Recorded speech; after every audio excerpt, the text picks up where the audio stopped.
আসসালামু আলাইকুম, আমার চ্যানেল কুকিং বাই মিতা আপনাদের সবাইকে স্বাগতম। আজ আপনাদের সাথে এমন একটা ফুলের রেসিপি শেয়ার করব যেটা হয়তো বা আপনারা গাছে পাবেন না, তবে বাসায় কিন্তু খুব সহজে তৈরি করে নিতে পারবেন। এই ফুল পিঠাগুলো দেখতে এত বেশি সুন্দর হয় যে তৈরি করলে মনে হয় না খেয়ে এগুলোকে সাজিয়ে রাখি, তবে খেতে এত বেশি মজার হয় যে একবার একটা খেলে বারবার খেতে ইচ্ছে করবে। আর এই শীতে একবার হলেও এই ফুল পিঠার রেসিপিটি ট্রাই করতে হবে, তা না হলে কিন্তু অনেক বড় মিস হয়ে যাবে। পিঠাগুলোর ওপরটা কিছুটা রসালো আর ভেতরটা একদম ক্রিস্পি। কাউকে ইমপ্রেস করতে চাইলে এটা কিন্তু মাস্ট ট্রাই একটা আইটেম। তৈরি করলেই সে কিন্তু অনেক বেশি খুশি হয়ে যাবে। আমি আশা করছি রেসিপিটা আপনাদের অনেক বেশি ভালো লাগবে। এখন কথা না বাড়িয়ে আমি পুরো রেসিপিতে চলে যাচ্ছি। প্রথমে এখানে একটা বড় বলে নিয়ে নিচ্ছি 1 কাপ ময়দা। ময়দা দিয়েই কিন্তু পিঠাটা তৈরি করতে হবে। এর সাথে স্বাদ মতো কিছুটা লবণ দিয়ে দিয়েছি আর 1 চা চামচ ভরে দিয়েছি ঘি। ঘিটাকে ময়দার সাথে খুব ভালোভাবে হাত দিয়ে একটু ডলে ডলে মেখে নিচ্ছি। ঘিয়ের পরিবর্তে চাইলে আপনারা তেলও দিতে পারবেন, তবে ঘি দিলে এটাতে সুন্দর একটা সুঘ্রাণ আসবে। এখন এটাকে মেখে নেওয়ার পর আমি এখানে কিছুটা পানি নিয়ে নিয়েছি আর অল্প অল্প করে পানি দিয়ে একটা ডো তৈরি করে নিব। ডোটা খুব বেশি নরম বা শক্ত তৈরি করব না, মিডিয়াম একটা ডো তৈরি করে নিব। আর এখানে আমার 1/2 কাপের একটুখানি কম পানি লেগেছে, আপনাদের কিছুটা কম বেশি লাগতে পারে। ডোটা তৈরি হয়ে গিয়েছে, এখন এটাকে ঢাকনা দিয়ে ঢেকে 15 মিনিটের জন্য রেস্টে রেখে দিচ্ছি। এতে ডোটা আরও কিছুটা সফট হয়ে যাবে। আর এর মাঝে আমি একটা চিনি শিরা তৈরি করে নিব। চুলায় একটা প্যান বসিয়ে 1/2 কাপ নিয়ে নিচ্ছি চিনি আর এর সাথে দিয়ে দিচ্ছি 1/2 কাপ পানি। যতটুকু চিনি ইউজ করবেন ততটুকুই পানি ইউজ করতে হবে। 2টা দিয়ে দিচ্ছি এলাচ। এলাচের মুখগুলোকে একটু ফাটিয়ে নিয়েছি, এতে সুঘ্রাণটা ভালোভাবে বের হতে পারবে। আর এটাকে এখন চিনিটা পুরোপুরি গলে যাওয়া পর্যন্ত জাল করে নিচ্ছি। যেহেতু কোনো একতার বা দুইতারের চিনি শিরা তৈরি করব না, চিনিটা পুরোপুরি গলে এটাতে ভালোভাবে বলক আসার পরে 2-3 মিনিট জাল করে নিলেই চিনি শিরাটা তৈরি হয়ে যাবে। আর চিনি শিরাটা যেন জমাট বেঁধে না যায় বা এটাতে কোনো চিনির দানা না পড়ে, সেজন্য আমি 1/2 চা চামচের মতো লেবুর রস দিয়ে দিয়েছি। লেবুর রস দিয়ে এটাকে ভালোভাবে বলক তুলে নিয়েছি, এখন নামিয়ে নিচ্ছি। চিনি শিরাটাকে এখন একটা সাইডে রেখে দিচ্ছি আর এখানে একটা বাটিতে ভরে ভরে 3 চা চামচ নিয়ে নিচ্ছি ময়দা। এর সাথে দিয়ে দিচ্ছি 4 চা চামচ সয়াবিন তেল। এখানে প্রথমে আমি 2 চা চামচ ময়দা দিয়েছি, পরে আবারও 1 চা চামচ অ্যাড করে নিয়েছি। এটাকে একসাথে খুব ভালোভাবে মিশিয়ে নিচ্ছি। তারপর তেল আর ময়দার এই স্লারিটাকে একটা সাইডে রেখে যে ডোটাকে আমি রেস্টে রেখে দিয়েছিলাম সেটাকে আবার খুব ভালোভাবে মুথে নিচ্ছি।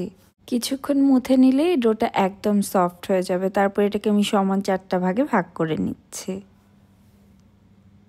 1 কাপ ময়দার ডো থেকে আমি 4টা রুটি তৈরি করে নিচ্ছি। আপনারা ময়দার পরিমাণ কমিয়ে বাড়িয়ে ইউজ করলে রুটির পরিমাণটাও কমিয়ে বাড়িয়ে নিতে হবে। আর সবগুলো রুটি আমি একইভাবে ময়দা দিয়ে বেলে নিচ্ছি। 4টা রুটি বেলে নিয়েছি। এখন একটা করে রুটির উপরে কিছুটা তেল আর ময়দার স্লারিটাকে লাগিয়ে নিব। এই প্রসেসটা 4টা রুটির বেলায় সেম ভাবেই করতে হবে। একটা করে রুটি দিতে হবে আর সেটার উপরে ময়দার তেলের স্লারিটাকে লাগিয়ে নিতে হবে। সম্পূর্ণ রুটির উপরে চেষ্টা করবেন ভালোভাবে লাগিয়ে নেওয়ার জন্য। আমি চামচ দিয়ে করছি, আপনারা চাইলে হাত দিয়েও একইভাবে কাজটা করে নিতে পারেন। আর এই প্রসেসটা কিন্তু অবশ্যই করতে হবে, তাহলে যখন আমরা পিঠাগুলো ভাজবো প্রত্যেকটা লেয়ার আলাদা আলাদা হয়ে থাকবে, ফুলের মতো হয়ে যাবে, দেখতে অনেক বেশি ভালো লাগবে। সম্পূর্ণ মিশ্রণটাকে লাগিয়ে আমি 4টা রুটি একসাথে করে নিয়েছি। এখন এটাকে ভাঁজ করে নিব। নর্মালি আমরা পরোটা তৈরি করার জন্য যেভাবে ভাঁজ করে নিই, এটাকেও সেভাবে ভাঁজ করে নিচ্ছি। দেখে নিশ্চয় বুঝতে পেরেছেন প্রত্যেকটা লেয়ারে লেয়ারেই কিন্তু আমি তেল ময়দার মিশ্রণটাকে লাগিয়ে নিয়েছি। এটাকে এভাবে ভাঁজ দিয়ে নেওয়ার পর এখন এটাকে আবারও বেলে নিচ্ছি। খুব বেশি মোটা বা খুব বেশি পাতলা করে বেলবো না, রুটির থেকে একটু মোটা তবে পরোটা থেকে একটু পাতলা করে এটাকে বেলে নিতে হবে। আমি এটাকে বেলে নেওয়ার পরে 4 সাইড থেকে এটাকে সমানভাবে কেটে নিচ্ছি। একটি স্কোয়ার শেপ দিয়ে নিতে হবে। 4 সাইডের থেকে সমানভাবে কেটে নেওয়ার পর এখন এটাকে আমি আবারও পাতলা পাতলা স্লাইস করে নিচ্ছি। 1/2 ইঞ্চির থেকেও কম করে, দেখে নিশ্চয়ই বুঝতে পারছেন। সম্পূর্ণ রুটিটাকে একইভাবে কেটে নিচ্ছি। এভাবে একটু পাতলা পাতলা স্লাইস করে নেওয়ার পরে এটাকে আবারও মাঝ বরাবর কেটে তারপর আবারও আরেকটু ছোট করে নিচ্ছি। খুব বেশি বড় করে কাটলে তখন ফুলগুলো কিন্তু অনেক বড় হয়ে যাবে, দেখতে ভালো লাগবে না। আর আমি এখানে যতটুকু সাইজের কেটেছি এতে ফুলগুলো দেখতে অনেক বেশি ভালো লাগে। দেখেই বুঝতে পারছেন আমি কতটুকু করে কেটেছি। তারপরে এই কেটে নেওয়া পিসগুলো থেকে 4টা করে পিস একসাথে করে নিচ্ছি। আর খুব বেশি প্রেস করতে হবে না, শুধুমাত্র হাত দিয়ে ধরে এর মাঝ বরাবর আমি সুতা দিয়ে বেঁধে দিচ্ছি। যাতে ফুলটা ভাজার সময় খুলে না যায়। আর এটাকে বেঁধে নেওয়া কিন্তু খুবই ইজি, জাস্ট সুতা দিয়ে একটু পেঁচিয়ে নিলেই হবে, কোনো গিট্টু বা কোনো কিছু দেওয়ারই প্রয়োজন নেই। সুতা দিয়ে কয়েকবার মুড়িয়ে নেওয়ার পর আমি এটাকে কেটে নিচ্ছি আর একইভাবে বাকি সবগুলো পিঠা তৈরি করে নিব। আমি আরও একটু তৈরি করে আপনাদের দেখিয়ে দিচ্ছি। আর এই প্রত্যেকটা পাতাকে চেষ্টা করবেন একটু করে ছাড়িয়ে দেওয়ার জন্য, এতে ভাজার সময় ফুলটা অনেক বেশি সুন্দর লাগবে। এখন এগুলোকে ভেজে নেওয়ার পালা। চুলা একটা প্যানে কিছুটা তেল দিয়ে তেলটাকে গরম করে নিয়েছি।